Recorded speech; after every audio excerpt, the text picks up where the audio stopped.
ఆర్ఎంజెడ్ అనే సంస్థ విశాఖపట్నంలో పెట్టుబడులు పెట్టబోతుంది అన్న విషయం విన్న వెంటనే నాకు చాలా సంతోషం వేసింది. ఎందుకనంటే చాలామంది ఏం చెప్తున్నారంటే అది రియల్ ఎస్టేట్ సంస్థ. రియల్ ఎస్టేట్ సంస్థకి అప్పరంగా భూములు ఇస్తున్నారు. దానివల్ల ఉపయోగం ఏంది? వీళ్ళంతా గవర్నమెంట్ అంతా రియల్ ఎస్టేట్ వాళ్ళకి డబ్బులు ఇచ్చుకుంటున్నారు అని అంటున్నారు. కానీ అది కరెక్ట్ కాదు. ఓకే. ఆర్ఎంజెడ్ సంస్థ బెంగుళూరులోనే చాలా టెక్ పార్క్స్ డెవలప్ చేసింది. Okay. So, RMZ, next Satva group, Ascendas, okay. ఇలాగ చాలా రియల్ ఎస్టేట్ సంస్థలే మొదటగా వాళ్ళొక వాళ్ళొక ఇన్‌ఫ్రాస్ట్రక్చర్ డెవలప్ చేస్తే, దాంట్లో సాఫ్ట్‌వేర్ కంపెనీస్ రావడానికి ఆస్కారం ఎక్కువుంటుంది.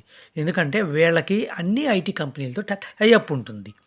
సో, అన్ని ఐటీ కంపెనీలతో టై అప్ ఉంటుంది కాబట్టి ఈజీగా ఆ కంపెనీసు విశాఖపట్నం అయితే విశాఖపట్నం, లేకుంటే అమరావతి అయితే అమరావతికి రావడానికి ఆ కంపెనీలే మేజర్ ఫ్యాక్టర్‌గా కన్సిడర్ ఉంటది.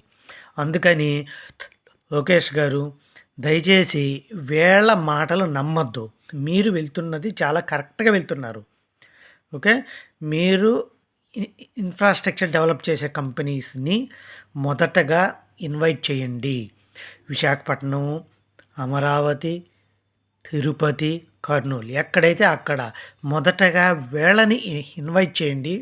వీళ్ళు ఇన్వైట్ చేసి వాళ్ళు గాని ఇన్‌ఫ్రాస్ట్రక్చర్ మొదలుపెడితే ఆటోమేటిక్‌గా ఐటీ కంపెనీస్ అనేసి వస్తాయి. మీరు చాలా కరెక్ట్ డైరెక్షన్‌లో వెళ్తున్నారు టువర్డ్స్ ఐటీ ఇండస్ట్రీ. ఓకే.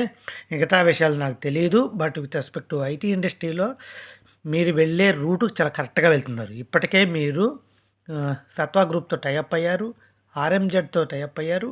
ఇంకా, ఇంకా మీరు టై అప్ కావాల్సింది Ascendas. Singapore based Ascendas company ఒకటుంది. ఓకే.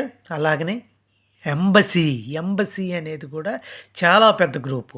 ఇలాగనే నాకు తెలియని companies, real estate companies especially for IT industry చాలా కంపెనీస్ ఉండే అవకాశాలుంటాయి. సో, మీరు వాళ్ళతో కూడా టై అప్ అవ్వండి. టై అప్ అయ్యి ముందు ఇన్‌ఫ్రాస్ట్రక్చర్ మీద ఫోకస్ చేయండి. ఆ తర్వాత ఐటీ కంపెనీసు వాటికి అవే వస్తాయి రెడీగా ఇన్‌ఫ్రాస్ట్రక్చర్ అంటే బిల్డింగ్సు, దానికి తగ్గట్టుగా సెజ్ ఎవ్రీథింగ్ అని అప్రూవల్ ఉంటే ఐటీ కంపెనీస్ ఆటోమేటిక్‌గా వస్తాయి. మీరు వెళ్తున్న మార్గం కరెక్ట్. ఓకే. మీరు అదే డైరెక్షన్‌లో వెళ్ళి మంచి real estate companies with respect to IT infrastructure develop చేసే కంపెనీని ఇన్వైట్ చేయండి.